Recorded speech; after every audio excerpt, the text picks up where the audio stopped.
Well, happy Friday, everybody. My name is Brian Fretwell. Welcome to the Finding Blueberries podcast, the live version. This is Friday. We're doing our first Friday one where we're going to leave it open to everyone. I'll give a more formal introduction here in a moment. But for those that have signed up, we'll be giving a link for you to join us live on a live call today, where you may bring a challenge, you may bring a goal, a place you want to find clarity, or you might even not know what it is you want to talk about. And that's fine too, because we have a whole boatload of questions designed with connection curiosity, through which we'll find clarity together. And what I mean by that is we'll find something new that neither of us have thought of before through this process of connection. So what we're doing here, the kind of introduction to this, is Finding Blueberry Podcast is a podcast that is going to be designed to help us reconnect with the way humans are meant to connect. How we did for the majority of human history, sitting around the campfire, sharing stories. Only we're going to do it a little differently than most of us are used to, because we went away from the traditional practice of asking questions and understanding and clarifying somebody's story to showing up with prepared stories, showing up with advice or opinion, only asking questions that are trying to send somebody in a direction or trying to find something out specifically, or trying to get them to say an answer so that you can provide the direction or advice from them. Now, I'm not saying that any of those forms of communication are bad. I am saying there is a form of communication we're missing. And that's what we're going to try to experience on this call that we do week in and week out. And today will be live callers. The outline of today is going to just cover a couple of things. We're going to open the phones, if you will, or the live bit where I'll have in the comments here. I'll have a link that anybody can click on if you want to join us here in the studio. If you click on that link, it will send you in here, but don't worry, I'll have you raise your hand and you'll see me in the studio. You can raise your hand before you're just thrown into the middle of everybody. So we'll have that link open at any time. So anytime somebody comes in here, we'll hang out until you're here. But as people come in between that and before that, we're going to be talking a little bit more about what this is all about. And so today, Ren, who is going to join us here, and I'm kind of thinking about how to introduce you, right? Like Ren, who hangs out with me and puts up with my stuff, right? But so I thought maybe I'd let you introduce yourself a little bit, Ren. Yeah, as it relates to this podcast, but finding good in general. Yeah. So I guess I've been in the profession of taking care of humans for probably over a decade, and found my way to finding good and you so that I could better understand taking care of not only other humans, but myself. And that idea of just all of us feeling so disconnected from ourself, from our space, from each other, was something that I was driven to try and fix, both for myself and for others. That's how I ended up here with you, Brian. Yeah, tell me about the thing you were fixing. Yeah. I think, yeah, go ahead. What? Yeah, well, I was just going to preface that with because the challenge with connection, I think for most people, and quite frankly, even for,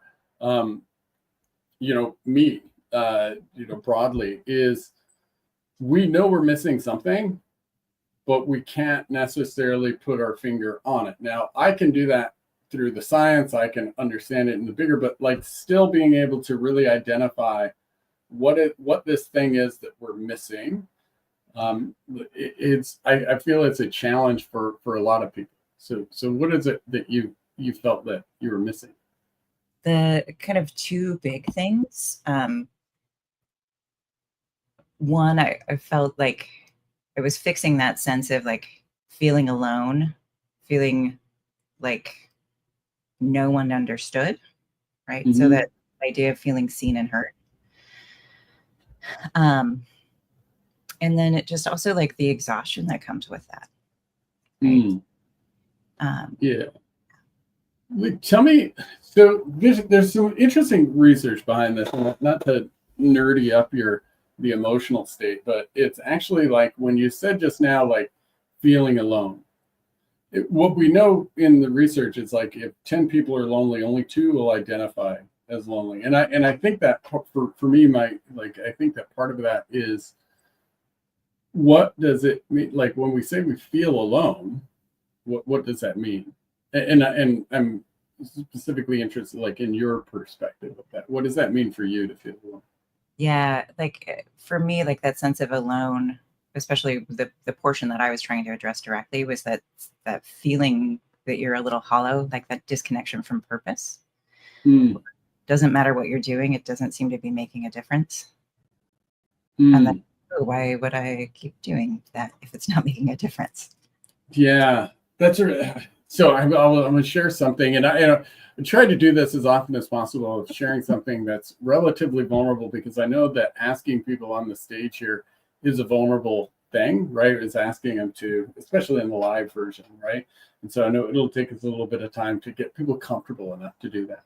But when you just outlined in just your explanation of alone there, I had this interaction with my ChatGPT, actually, that was like, I'm not, like, kind of, I struggle sometimes to feel purposeful, and I had it engage me in some questions because I was just trying to kind of find a little motivation in there. And what it said was, it's not that you're not feeling purposeful, it's that you're not getting proof. And I found that, I was like, you son of a gun, like the little, the GPT kind of like, they're taking over the world, watch out.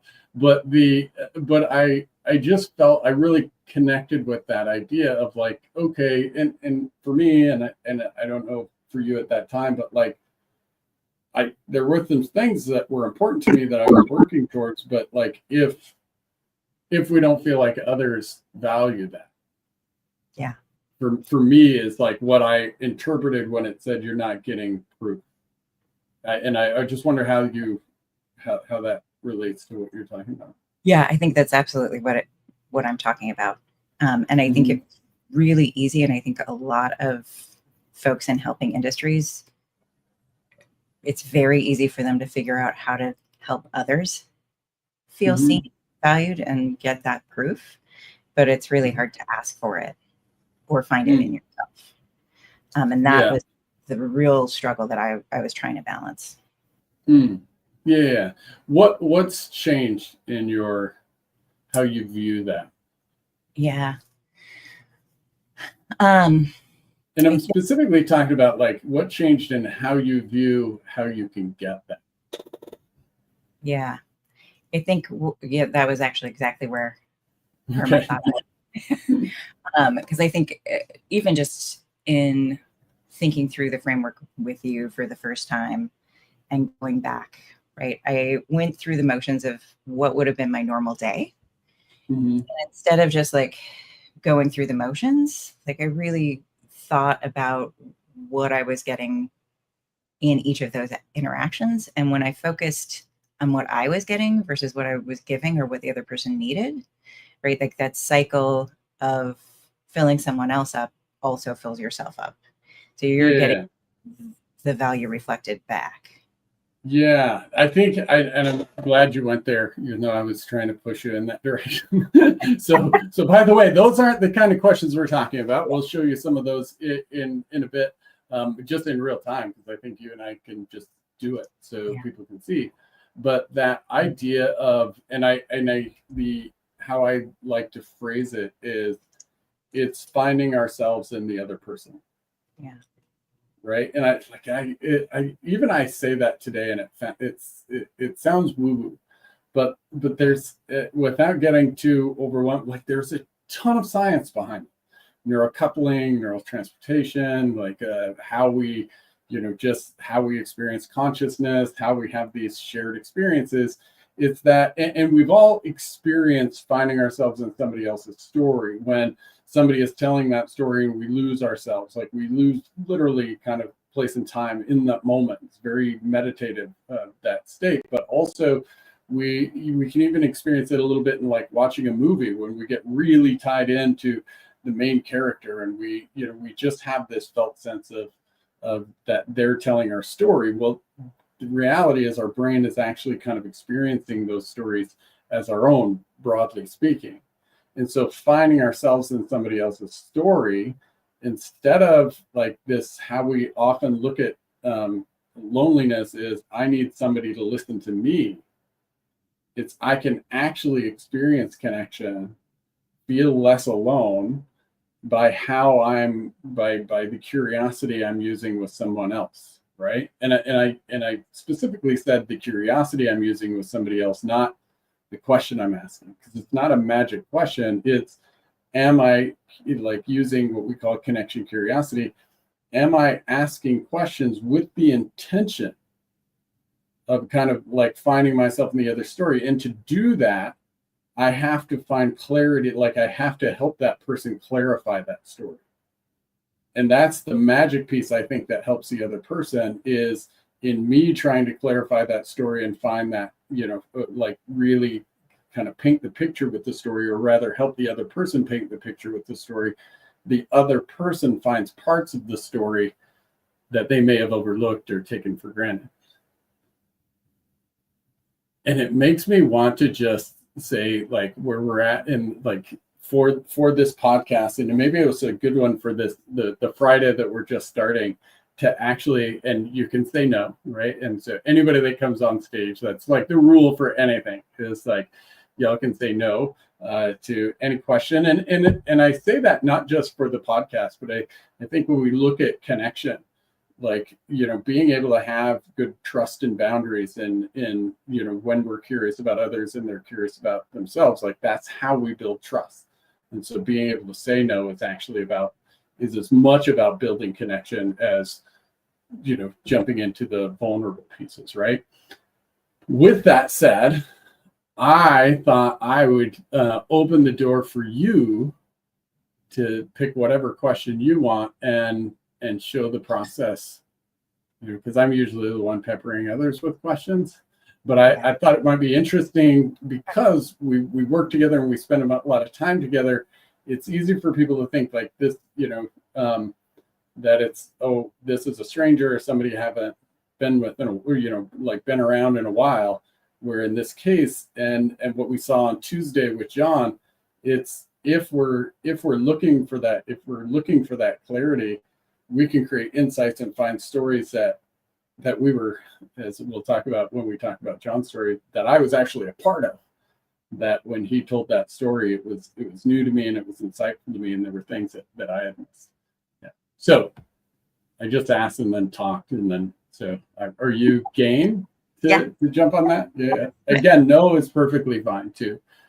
No. I actually have been wondering about this. So we've been talking about kind of cultivating a fitness regime around connection. And I think one of the things that I've struggled with, and I think this is good to admit publicly, like I literally work in this all day, every day. And there are times when I don't feel connected to myself in this moment. And I've definitely kind of been drifting and moved away from kind of my daily like self-reflection practice. You've talked about cultivating a practice that helps you make sure that you're prioritizing connection in a week. Can you tell me like how you're managing to keep yourself in that? Yeah,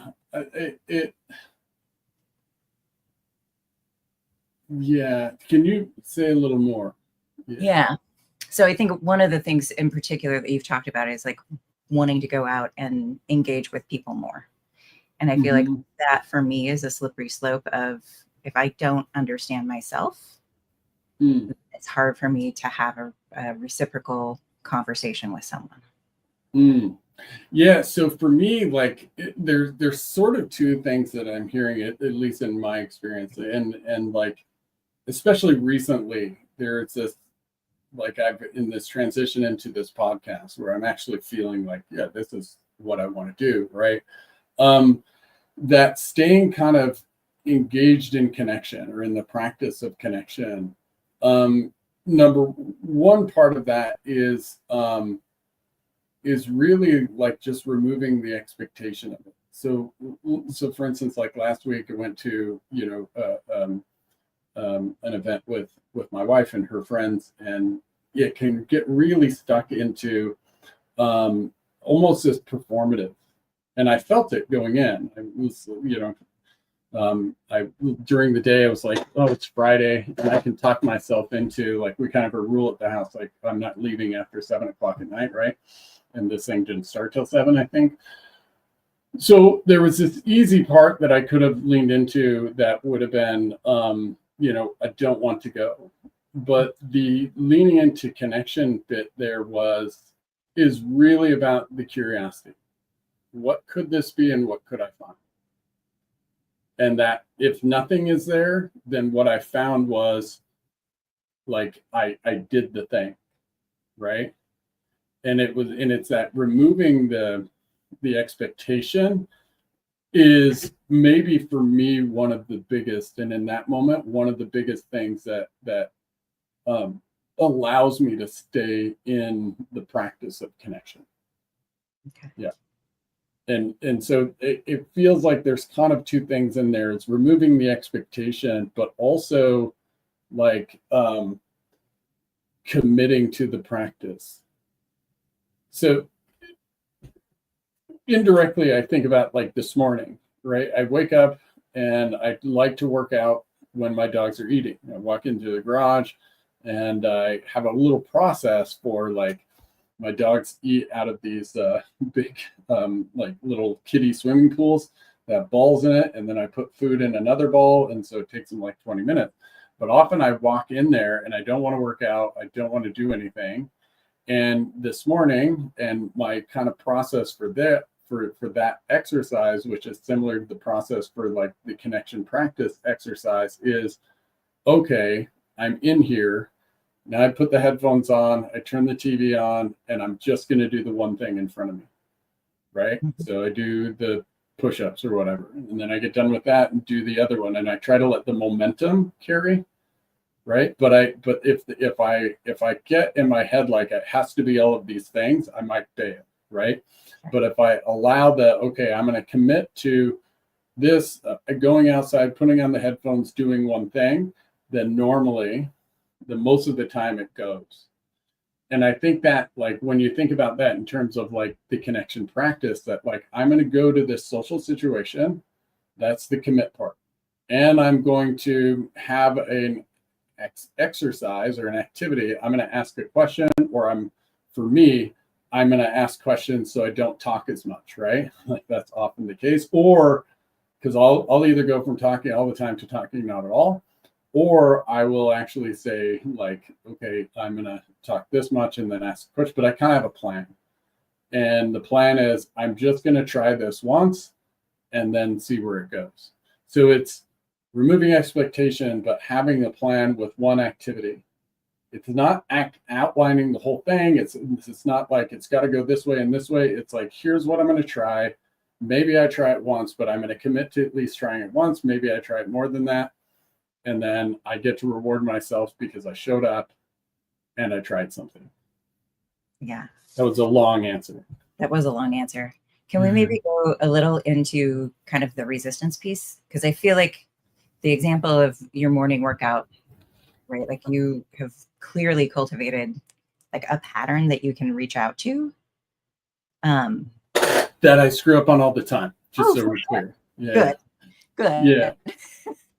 But I feel like the second example of like, oh, a social occasion came up and I did feel resistance, but like, how do you get through that resistance? This is going to sound like maybe like my autism speaking or something, but like you have to, I hate to say you have to.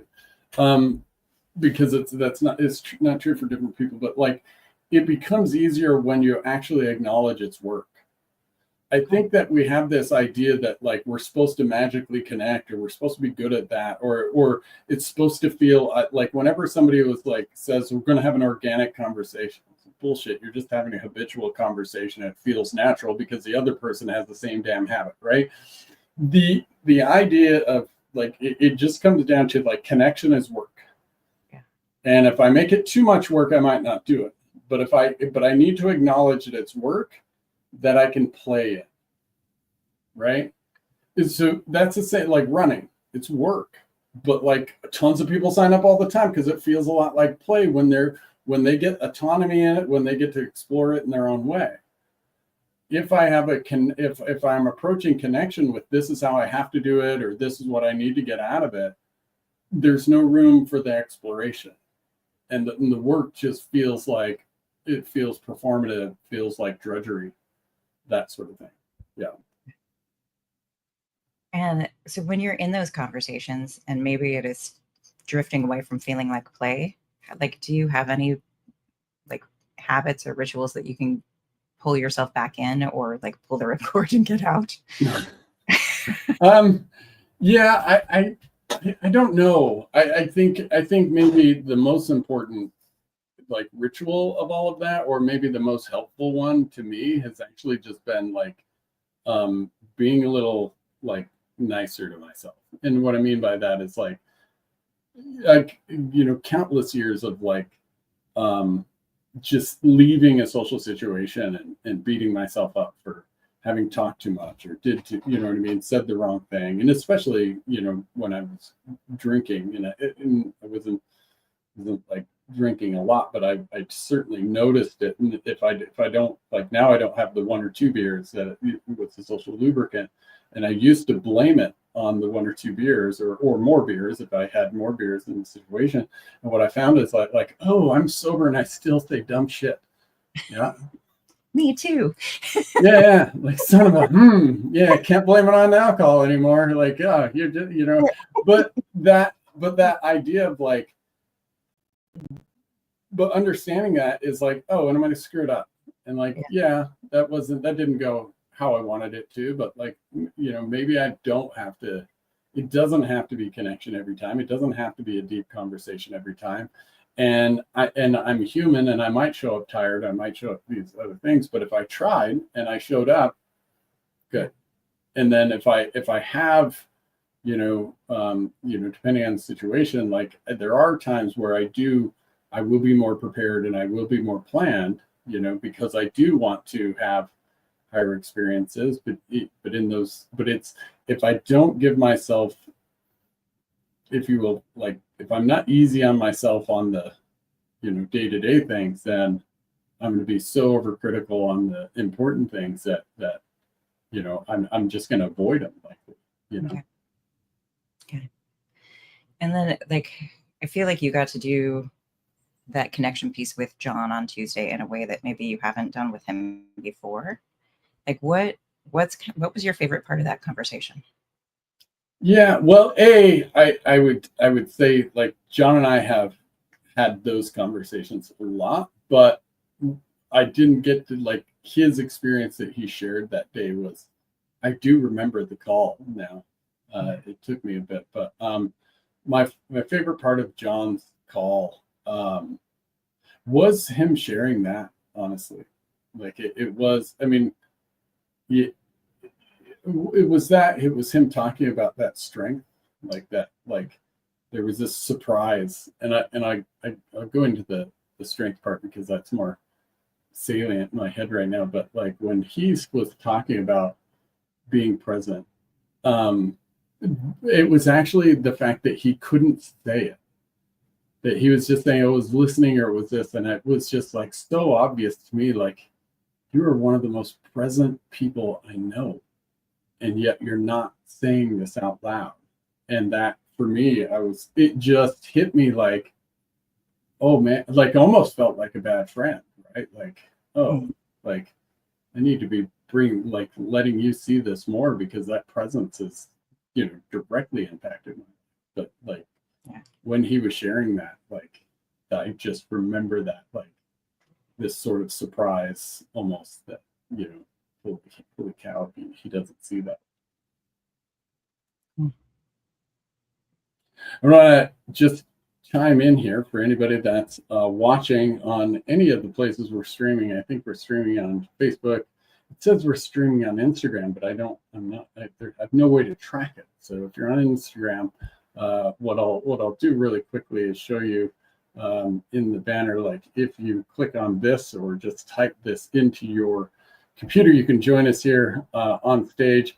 Let's see if I can leave that up there, but I don't want to leave it up there and have it just be there all the time. But if you'd like to join us, have me ask you any of the questions here, find some clarity. I'd love to have you join us. My name is Brian Fretwell with Finding Blueberries, and this is Ren Liss also joining. She's a certified in this process, but also just enjoys it and helps me try to bring it out to the world. So if you want to sign up in there, and with that, you don't have to have anything you want to talk about.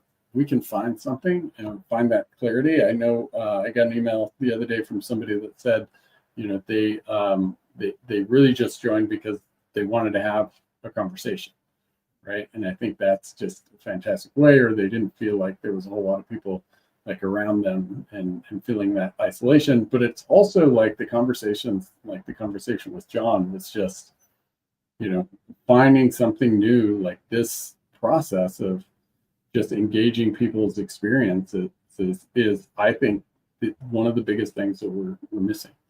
But so I just wanted to break in there and say, join us if you like. I know we got to build a little bit of that safety for y'all, so I'm trying to mimic that here, but appreciate those that are watching, even if you're not jumping on stage. But so back to it, Ren. We talked about like that moment with John. Yeah. Well, and I think that those moments happen probably more than we realize. Mm-hmm. Yeah. How about I turn it on you, and Sure. and just so everybody can see, like when we talk about bringing you on stage, what we're going to do now is I'm going to show you with Ren exactly what I'm talking about, and we call it kind of connection curiosity. We have a lot of different ways, but it's really the idea that, like, whether it's a stranger or somebody if you can identify your own interest and find how their experience can, right, give you perspective on that interest, give you their insight on that interest, that's really the secret sauce behind it. Now, learning the questions, learning the style, that takes time, but if you're able to lean into that curiosity, it takes a whole lot less time, because I think we are literally genetically designed to do this. So with Ren, just like last week with John, I was just like loaded for bear on the questions all the time, but with Ren, I kind of actually want to, because you had brought up the question about the connection fitness there. It always makes me wonder, like, or whenever somebody's talking about that, like, here's what I want to have, my brain always goes to, that where have you had it before? Mm-hmm. And so when you mention, like, you've been kind of up and down on your consistency, if you will, of practicing connection, I'm curious if you were to identify the one practice, and it could be and even better if it's like a single experience where you kind of maybe approach something with the intention of like, if you will, like practicing connection, whether you did it intentionally or not, but like, what was your best like connection sort of practice experience? I don't know if I can give you the best one, but I'll give you an example. That kind of pivot point for me was, I think you had asked me a question about like who does this for you already? And I begrudgingly picked someone in my brain because I didn't want to find it. And then the next time I had a conversation with him, like I was, partway into it, and I realized, you know what, this is my guy. Mhm. I should just look for the connection here. Mm. And who does what for you already? Sorry. Like, yeah. So sorry. I think you had asked me like who is already making you feel connected, right? Who do you have those conversations Right. with already? And I wanted to tell you no one, very stubbornly. Yeah. And as much as I wanted that to be true, because it was easier to stay in that sensation, I just picked someone, and now I would pick multiple people, and I was like, okay, Mm. I'm in the office. Morgan and I are chatting. We're just standing by the coffee maker. There's zero pressure. We're not trying to do anything with this conversation. Like, he doesn't know anything about the framework. Yeah. And I'm just like, you know what? I'm going to find the connection here with Morgan, and we're going to find something. Yeah. So go into there. Like, when you said I'm going to find the connection, what did that mean for you in that moment? It probably was turning on the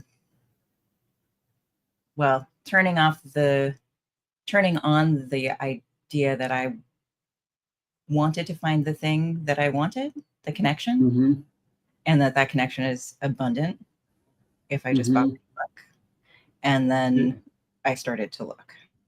And so what were you looking for? Any glimmer, anything that just like felt like it was hitting me as true and honest, and that I could see myself in. What were you like before you even started looking? Yeah. What was anything that felt like it? So you were looking for like an emotional feeling. What was it specifically? I don't think that I knew what I was looking for, but I think I knew I would when I would find it. Mm-hmm. And so what was in that moment? What is the actual strength you use? Like what is the strength that allows you to like break and then go look for something you don't know what it is? You know what I mean? Yeah, I think the first one is just ease, like letting go, right? Mm-hmm. Being able to be wherever you are and find whatever you can where you are. What is that strength? What is that skill? What is that skill? I don't know. I think where it leads me is definitely curiosity, because it's I just am on a hunt for it. But I want to pull you back on this one, right? Because if somebody's able to let go, yeah, it's because they can do what? I'm not sure that I'm following you on this one. Yeah, so letting go is like I'm letting go is kind of a less up, right? Yeah. I'm going to let go of something, but what am I getting? What is the like letting go isn't like that action isn't the actual strength, if that makes sense. Yeah. I think in my mind, the idea of letting go is like letting go, and then you are open to receive. Mm-hmm. It's not. And it requires what in that relationship? Trust. So is that the strength? Maybe, yeah. Yeah. Because actually probably. Yeah. Where did that come from? Like, how do you? Where does that come from? Like the ability to switch and trust in that moment. I don't think you're going to like this, but I think many years of not trusting is what got me to want to trust. Yeah. Tell me about that. Yeah. I think, the reality is so many times throughout our lives, and we all experience this in so many ways, big and small. People let us down, right? And that feeling of being let down is the thing that I wanted to let go of. And so as much as not being able to trust people felt more natural, it's the thing I wanted, and I had to give up what felt natural for the thing that felt real. Yeah. So if I'm not feeling let down, what am I feeling? Safe. And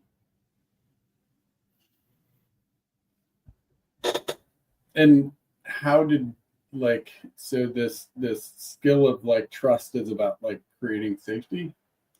Yeah. And that makes me wonder, like, how did you develop that? That's a great question. This is one of those moments where I want to be stubborn. How did I? Yeah.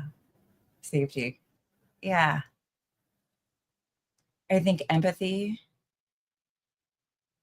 is one of those, because I think we all have a sense. Yeah. I'm curious if you can piece the moments that you started to learn to build safety.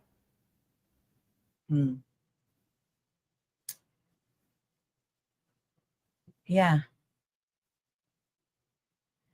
I mean, I think building community is one of them. And was there like a moment that you think of, like? I think there are like moments throughout school, right? Like, just finding ways to connect with other kids. Like, you know, I especially like the weirdos. I think through music, I think it's hard to perform with others without having to trust them, right? Like, is there a single moment that stands out, or it stands out a little bit more?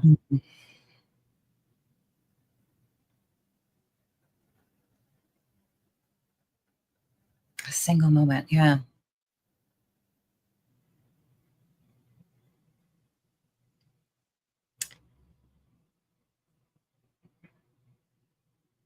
Like, I think one of the moments that stands out is just like deciding to pick up and move across the country.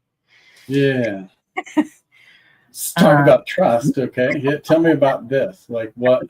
So probably, yeah, there's probably like multiple layers of trust in there, right? Like, yeah, I think there's a level of trust that I would be able to take care of myself and make it, because like that's not, most people don't do that without like a reason to move across the country. Yeah. That's for a job or something.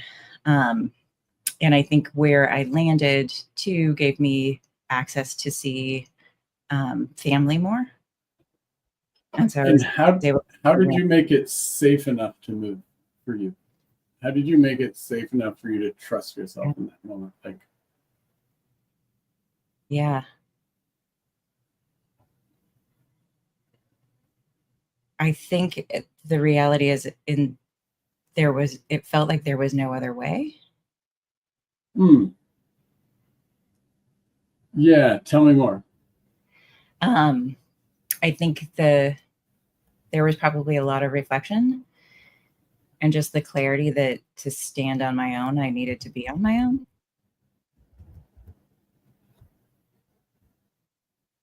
Is that was that sort of like because I feel like it's easy to say I didn't have another choice. Yeah. I mean, I had another choice, but I didn't want that choice. So this says you prioritize this choice. Oh, yeah. Yeah.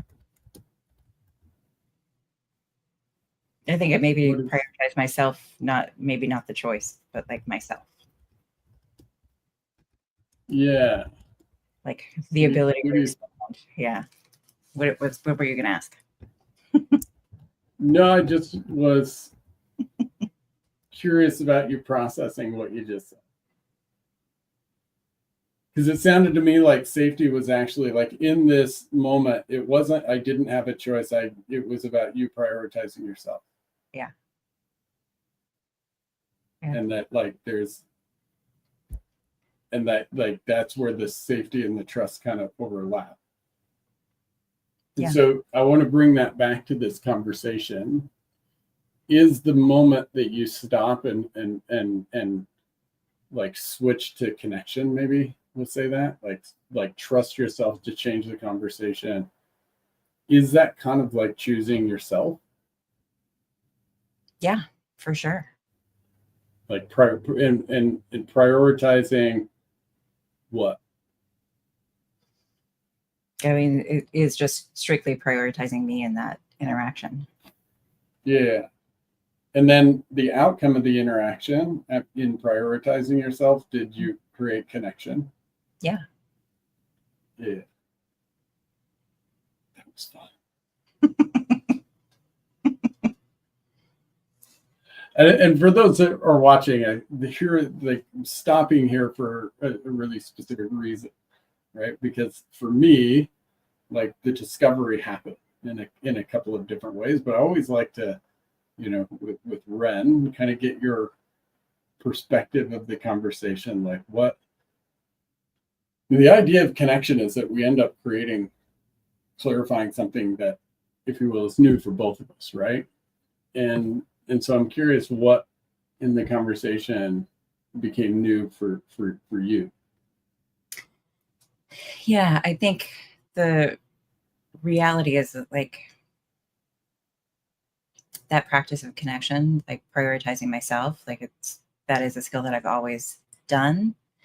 But I think when I felt most comfortable in it, when it's felt most magic, has been where I prioritize myself while prioritizing others. So there's a dualism in that where I'm not just furthering myself, like I'm bringing everyone else along. And that those moments where both sides are feeling the kind of the work is so that is that the safety piece? Because I was curious about that. Like, you made me work for safety. And so I'm just curious if you've equated the trust and safety like that before. I don't think I've ever put those trust and safety together like that. Yeah. Yeah. And so what is putting it together enable for you? Yeah. And maybe nothing. Maybe it's just, Yeah. you know what I mean? Like, it's just I think it deepens the idea of trust, right? Because the trust that I'm placing in the conversation isn't in others. The trust is in myself. Yeah. And by creating trust for myself, everyone gets to share in that. And I think that's the part where it's like that trust and safety go together, but only when we're all in it together. Yeah. No, I really like that. And that safety is about you and them, right? Yeah.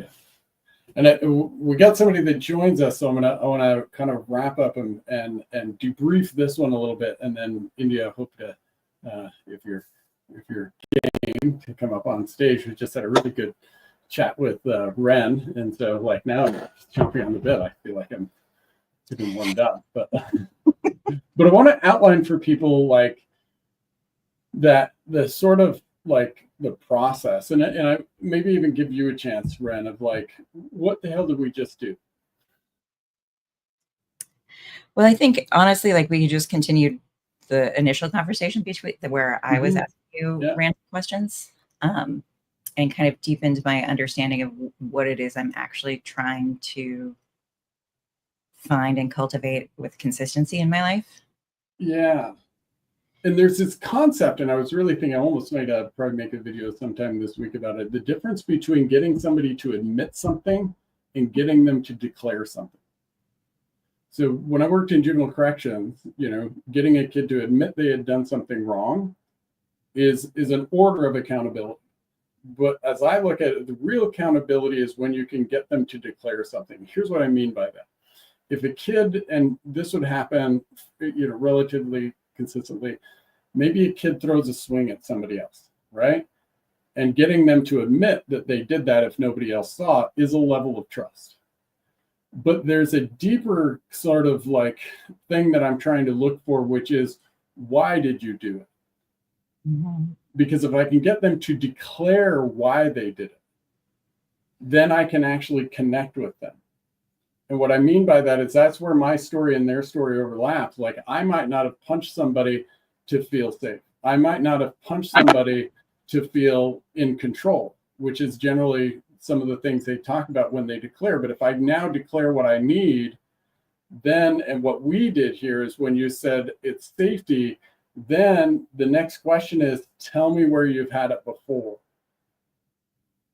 And so, because now we're uncovering like, what is the root of that? And that whole process gives me, like, you could have told me it's trust and it's safety and given me an outline for it, but like to see and to get into that experience of like, oh, when you prioritize yourself and like that safety is actually trusting yourself, like that will stick with me or whoever's listening much more than if we, outline that as a process. Yeah. What do you think of that? Well, I'm going to give you a break, Ren, and let India on stage. I'm excited. India is our first like true calling. Yeah. So India, welcome. Hi. Yeah. And am I pronouncing your name correctly? Yeah. Well, nice to have you on here. So in the process, I'll just kind of outline. I'm going to avoid some of the formalities of like, I'm going to ask you a few like who you are, where you're from, and maybe what jumped on, but what had you jump on today. But then I'm going to just try to just show people how like engaging a question that you're interested in can actually be really beneficial for both. But before that, tell a little bit about what you do and what prompted you to show up today. I saw your email. I knew I'd signed up for you a while ago and I couldn't remember why. You know how when you have like so many people in your inbox, I'm like, well, that looks interesting. And so I've just been pottering around the house listening because I'm like, what is this? I was kind of excited about the title of What Went Well, because we're so focused. I can be so focused on what I'm not doing well enough. And so I'm like, oh, this would be a good conversation. Let's just talk about what went well. What a great, reframe in my brain. And so, it's just been a really interesting process in the last 10 minutes when I thought about jumping on, because I've been watching what's going on. I'm trying to listen to your conversation, but I'm also having this massive experience in my own body, and all these light bulb things are going off. It's very interesting. So like part of me was like, no, I don't want to do this. And where's the line between push or encourage and stick with what I'm feeling of like, no, I don't want to do this. It's fascinating to me, the experience of what's been going on. Yeah, and I think that is such a great description of like how connection feels for most people, right? Like, oh, I'm comfortable here. Higher levels of connection require higher levels of vulnerability, danger and safety. And we all have experiences where that has not went well, right? And our brain sort of reminds us like, no, we're cool here. You know what I mean? There's no compelling reason to go up here, right? Yeah. And it's and then we experience it less, and it actually becomes harder over time. Yeah.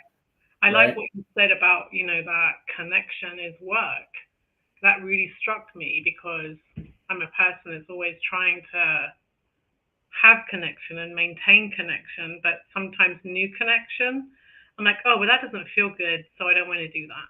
Rather than, and I've had times in my life in the past where I've been a very open vessel, so I'll talk to anyone and just, be the one that is always engaging in conversation. But it's like I'm just going through this period of like not as much, but then seeing what the effect of that is. But so when you said, well, it's work, it's just like taking that thing out of like, well, everything has to feel good. Otherwise, I'm the right calling. It's not my right path. Otherwise, it has to be. Right.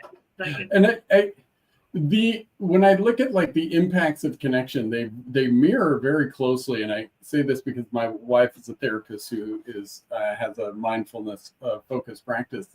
The sort of the benefits and the outcomes that we find in connection are mirror really closely the outcomes of mindfulness and meditation and being present. And yet, when we look at mindfulness, everybody knows right out of the gate that's work, right? If you've tried to see the first 5 minutes anybody sits with themselves, right, and monkey mind and all the you fall asleep, whatever the case, you realize like, oh, that calm, that present state, that the euphoric stuff doesn't happen the first day. And yet we've experienced connection at these higher levels where we feel like we're really connected with the other person. We feel like we're a team. And for some reason, we don't equate the fact that, like, yeah, that's actually something we built. Right. And it doesn't just magically happen with the right person. And not just it doesn't maintain consistency, because you could have, I've had this experience where, I have very close friends and it might flow because I've built something, we built something together in that friendship and connection. But there are some days when it's just like, oh God, we just the crap out of each other just because of what might be going on. Might be tired, I might be hungry, might just like, or just not in that space of confidence to speak up, or I just don't care enough in that moment. It's like, it's constant practice where I keep thinking, oh, I'm just going to get to a certain level and I'm just going to maintain there. And it's just like, no, it's like it's like I can't go to the gym once and I've got. And the reality of the individuals, whether it's 2 individuals or 10 individuals, is like, and my wife and I, we've been married 21 years. The person I married is not the person I'm married to. The person she married is not the person she's married to. And for me, I have the added advantage, and I said this earlier, when people say, oh, I'm being authentic, like for me, that's almost like this red flag, because like I could really be authentically an asshole. And I have the benefit of having been that for a time in my life, right? And I'm like, it felt super authentic when I was that person. But that is actually what I'm choosing to do and what I'm choosing to avoid, and what I'm avoiding that I don't even think I'm choosing, right? And so as one person starts to change, the connection with the other person becomes harder, and vice versa. Yeah. And if my approach to that is, oh, this isn't easy and natural anymore, we must not have connection, then the social circle, if you will, my circle of, I'm going to have less and less connections over time.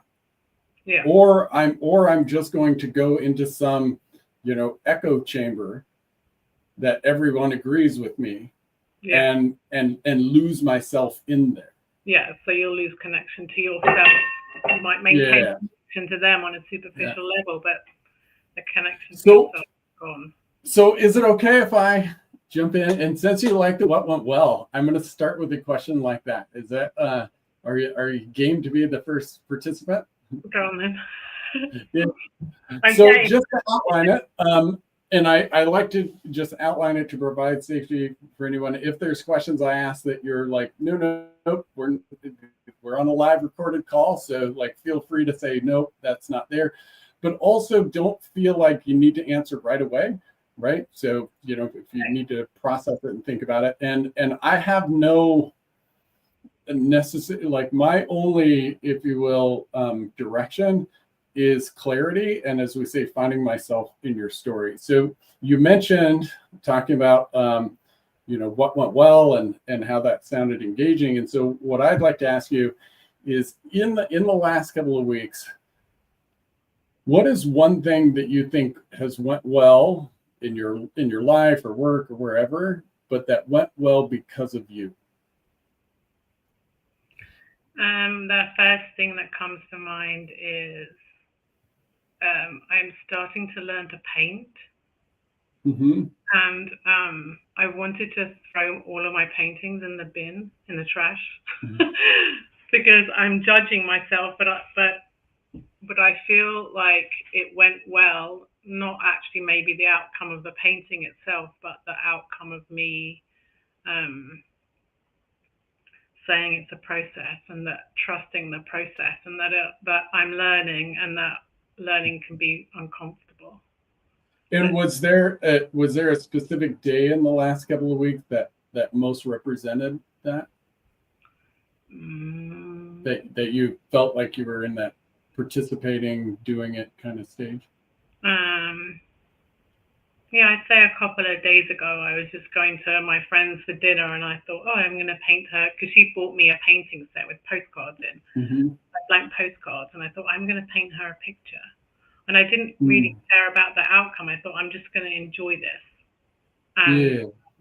I did very few brush strokes, but I liked the outcome, and so Mm.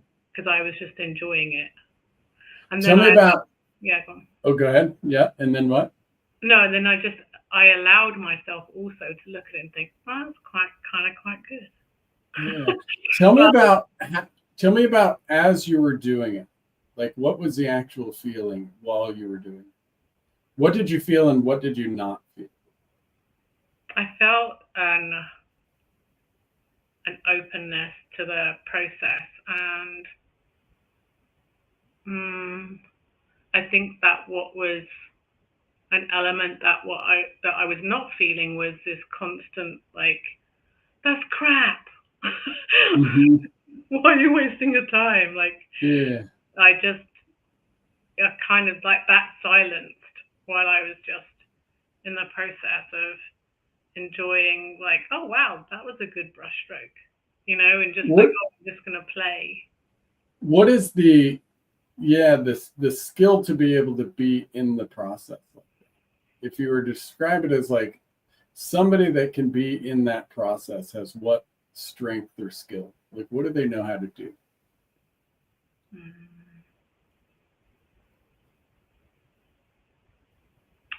I don't know. I don't know how to even answer that because what I thought while you were saying that is I don't necessarily think that it's something that can just be brought forth. It's just Mm-hmm. I don't know, maybe different aspects, and because it's like if I sorry, let me gather my thoughts. If I thought that it was like one skill that was going to enable me to do that in the future, to be proud of the outcome, Mm-hmm. then I'm Oh, always chasing that skill. But I don't. yeah. Yeah, and so just to clarify what I was asking, not proud of the outcome, the Oh, skill that allows you to be present and play. well, I think curiosity, like Hmm. curiosity, and the lack of pressure. Tell me where the curiosity comes from for you. Um,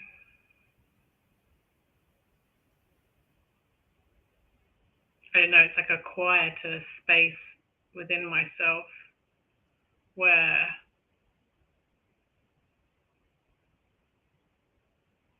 yeah, that's all I can think of. It's just like a quieter space. It wasn't.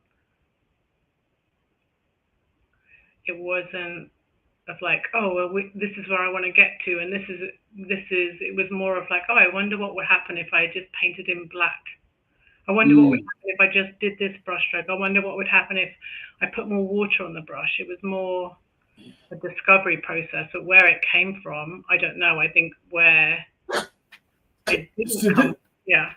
yeah, this is so what like, and this is like me trying to piece together. Like, I wonder what would happen. Like Mm. for me to be able to ask that question while I'm doing something, I wonder what would happen. What does that mean? I have to have experienced before. Oh, can you say that one more time in a different way? Yeah. So if I'm doing any activity, for me, I always use running, right? And I was going up a hill and I said, I wonder what can happen here, and I wonder what can happen here, but Yeah, in a way that isn't sparking danger, right? Because I could look at it and say, I wonder what could happen. Well, I could die, I could get, you know what I mean? But yeah, that when you were saying, I wonder what was happening, what would happen, you weren't saying I could screw up or whatever. It was helping you dream about and think what is possible. Is that yeah, yeah. so? What does that mean? What does that say that like either you believe in or that like it's, Mm, I think that it was just tapping into that part of me that has the ability at times. I wish all of the time would be real, but to just let go and just, I don't know, it's like a trust in myself.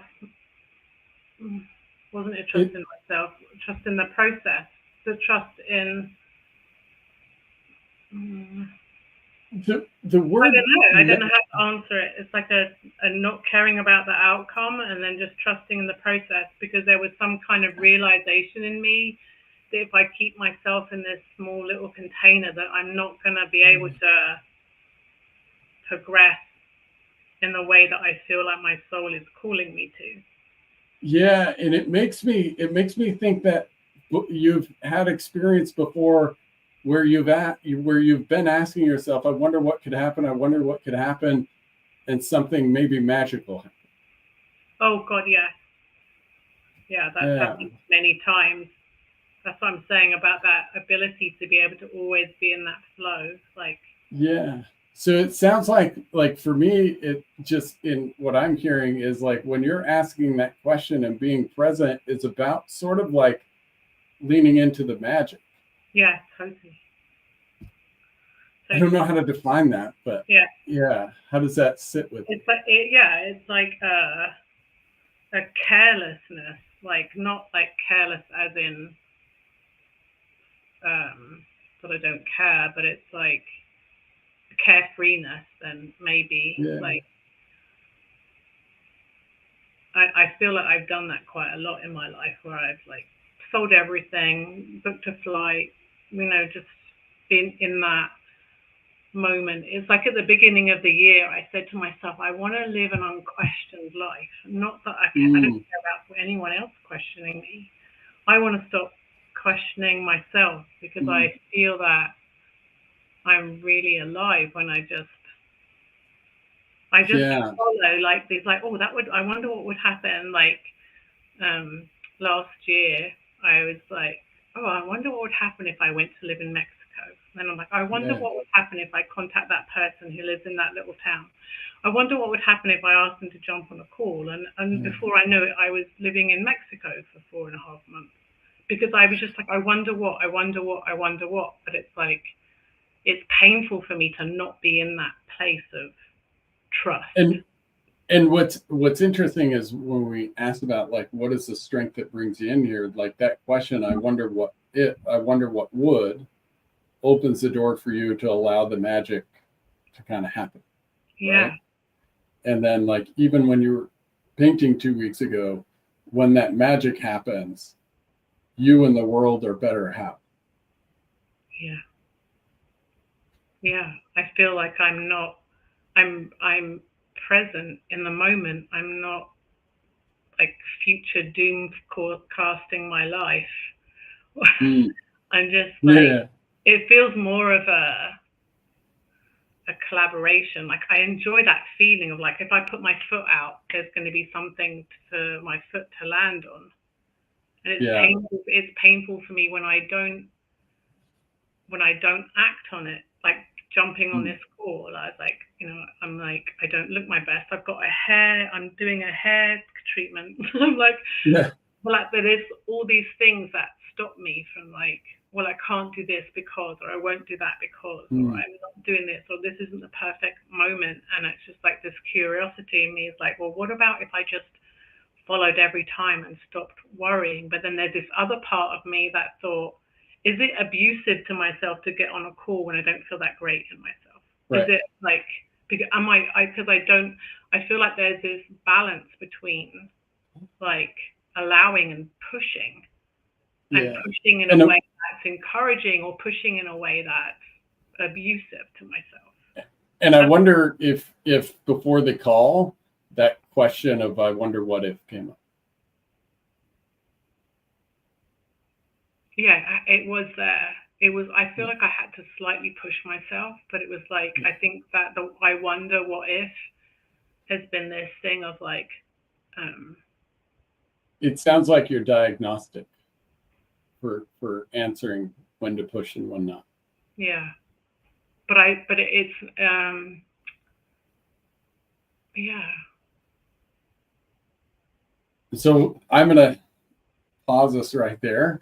because this is like what we like here is exactly where we're headed in the conversation. It really like is in and just like it did with Ren, just to stop and kind of reflect for you, like what came out of the conversation for you, like what, you know, just in 5 minutes of us having this conversation, like, you know, what's new or what do you have more of now?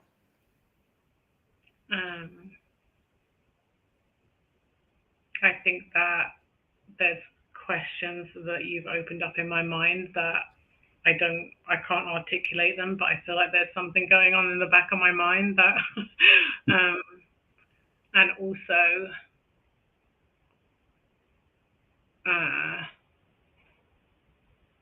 the courage to lean more into that I wonder what if, and to trust that nothing terrible is going to happen. Yeah. Well, I have to say, for me, the thing I have more of, and like when you started going into like magic, and I kind of was like, sounds magical, and then when you leaned into that, I was like, okay, we get to go here in that word. Was like very impactful for me, because some of how I describe what we're doing here in these conversations, I can't describe in any way of like in any other way more than like when the curiosity is happening, something happens that neither of us expected, and we're both better off, and I don't know how to explain it. Yeah. Sometimes I use the word, like in other people use the word magic. So when you used magic, it kind of gave me permission, if you will, to think about that and use like really relate to that. Yeah. As well. Yeah. And I'm going to bring Ren in. Well, I didn't give her much notice. Yeah. Like, hi. Yeah. Yeah, to just sort of like the three of us, and this could be with Ren's conversation or India's conversation or any, as we kind of like wrap up, like places, Ren, that either you related to India's conversation or even, you know, India, if there's other things about your conversation that you want to reflect on, or even what you heard from Ren. So, yeah. Ren, yeah, go ahead. Yeah. India, you are the guest, so if you want to go before me, please feel free. I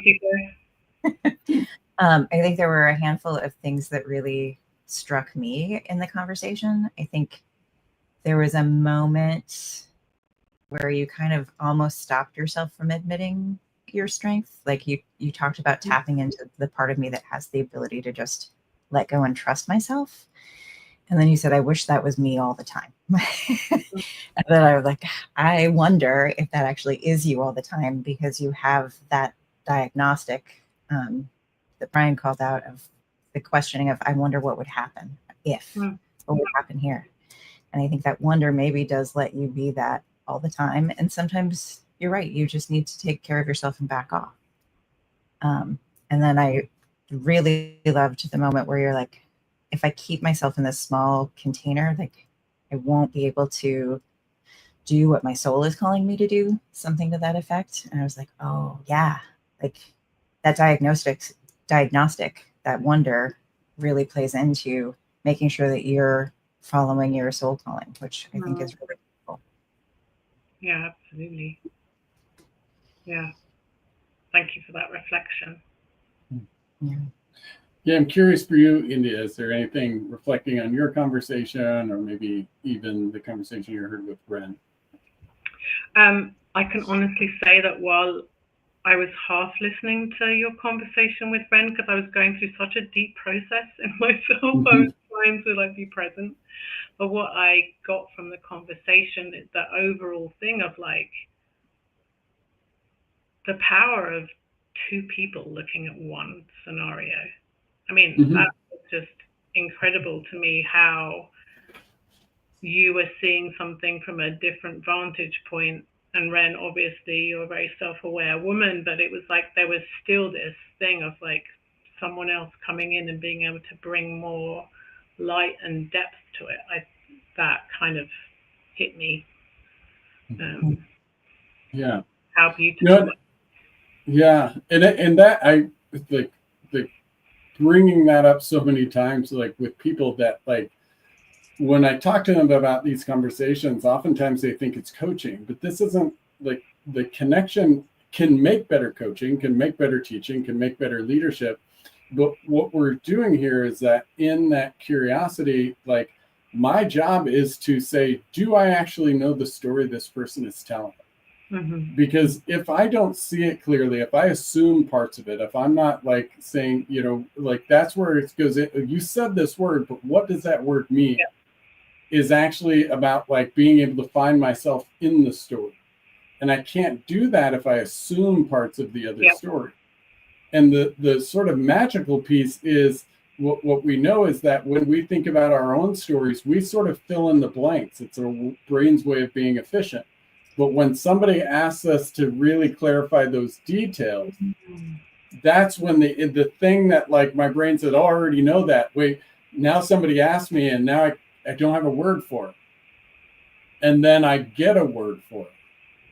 And that's the new thing that both people just discovered.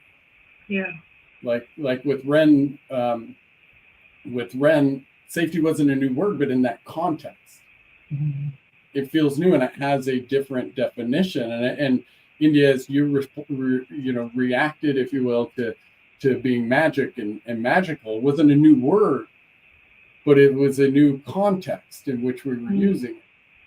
And so now, just with like Ren and I, and then with you and I, we now have this sort of shared experience, right? With this term now that we have a mutual understanding of.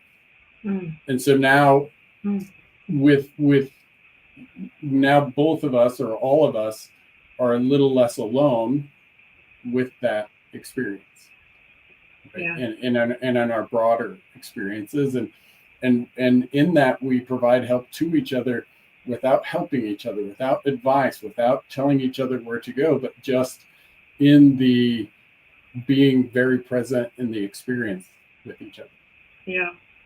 Yeah, that curiosity piece is just so beautiful from the other person, because like you say, so many thoughts that I have are just they're just whirring away and they're just there and I just accept them. It's like sometimes if I go to a seminar or if I learn something and I go to tell it to someone else, I'm like, I don't even know how to articulate it, because there's something in my brain that hasn't, it needs that shared experience sometimes to be able to.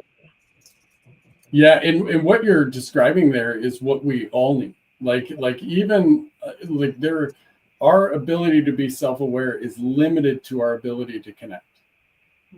The less self-aware we are, the less connected we are. Those are very strongly correlated, because it's actually like our understanding of ourselves is a group project, if you will, right? And so the idea of like working for connection, the sort of strength that allows that work to happen is the curiosity. And that curiosity is a strength that we have to build. We build it by finding that clarity. I believe very much it's a natural ability. But just like if running is a natural ability for me, if I don't go running, if I'm not eating right, if I'm not sleeping right, if I'm not working out, that natural ability becomes really difficult. And I just say that as I'm getting older and have weeks that I don't go running, and then I act like I'm dying when I start to running again, because it's a little harder to build now. And I think again that's true with curiosity, that maintaining and strengthening that curiosity like is a constant job. Yeah.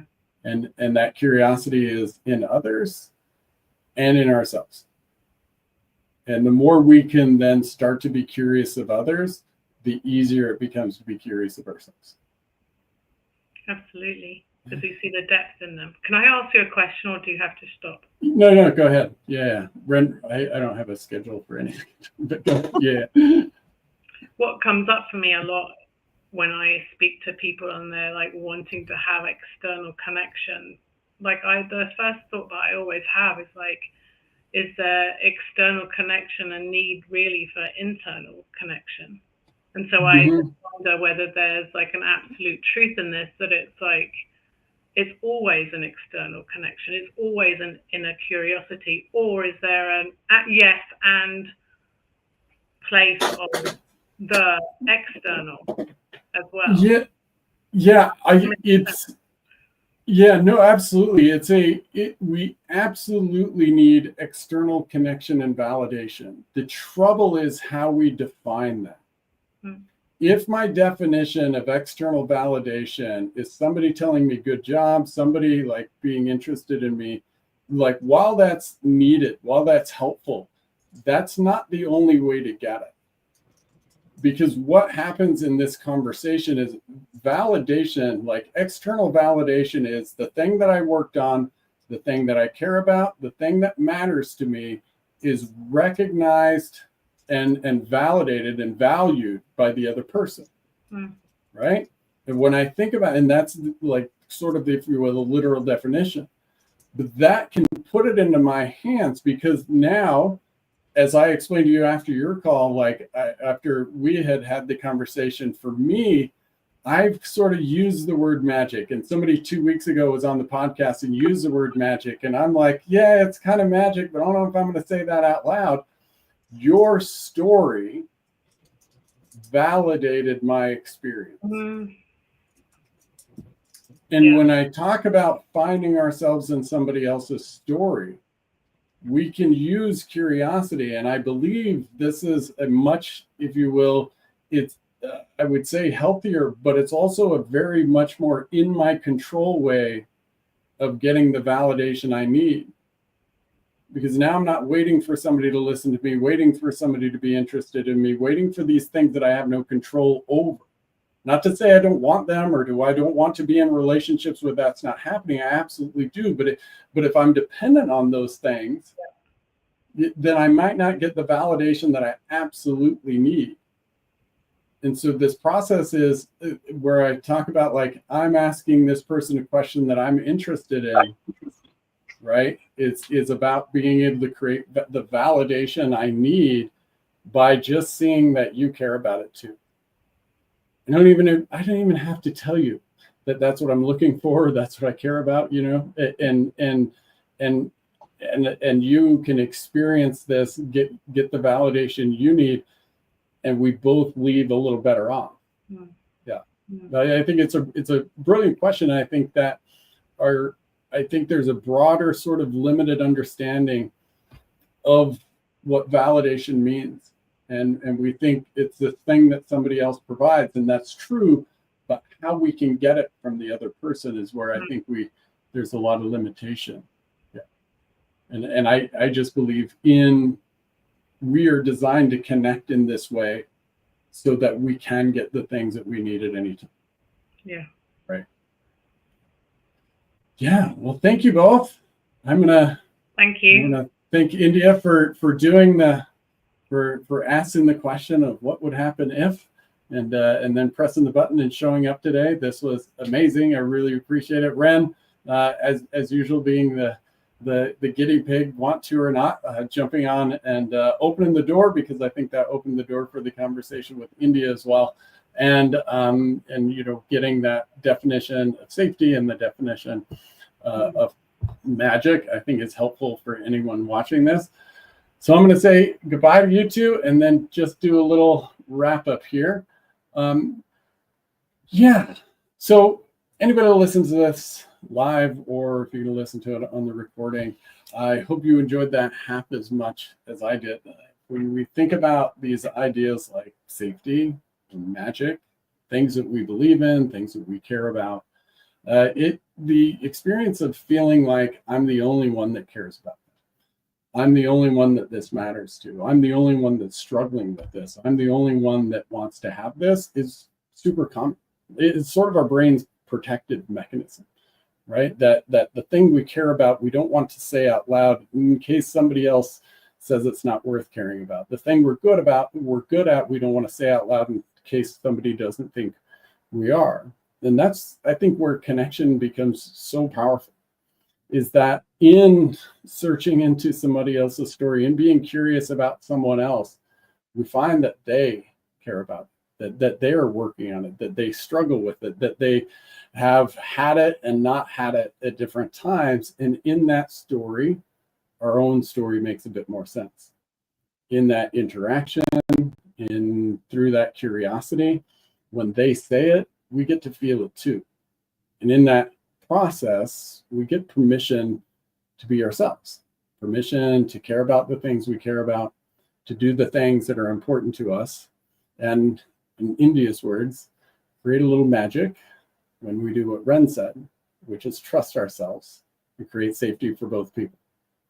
My name is Brian Fretwell. This is the Finding Blueberries podcast. I want to thank India specifically and Ren for showing up today. I want to thank any of you for listening. We're going to be doing these Tuesdays at noon and Fridays at noon. Next Tuesday, we're going to be talking about how to use connection to open up much more productive avenues for feedback, which is an interesting one because we talk a lot about not giving suggestions, opinion, feedback, or advice, but that's going to be a really fun conversation on Tuesday at noon Mountain Time, or join us again Friday at noon Mountain Time for another What Went Well, and we may have a surprise guest on that one. I just want to remind everybody as we wrap up that while your brain might think you're alone and that the problems in front of you may seem insurmountable, the reality is we can't do everything by ourselves. But there is very few things that we can't accomplish together. If we build connection with each other, those things are more likely to happen. Appreciate y'all. Hope to see you next time. Take care.